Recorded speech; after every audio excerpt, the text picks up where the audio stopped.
Okay, nagpipintura po ng signage yan. Pintor po namin yan. Nagpipintura po sila ng signage para po sa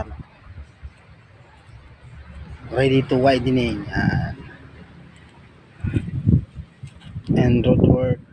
Saka itong itim na to, road work ahead po yan. Road work ahead. Ito yung napinturahan na nila.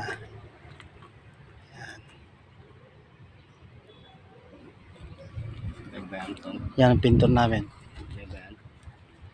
YouTube yan, YouTube. Papalangan ko yan ako dito. Yan po yung pintor namin, yan. Tataw sa bus namin. Yan. Pag ginutom sila, pwede sila manguha ng mangga. Ayan, baba na ng mangga.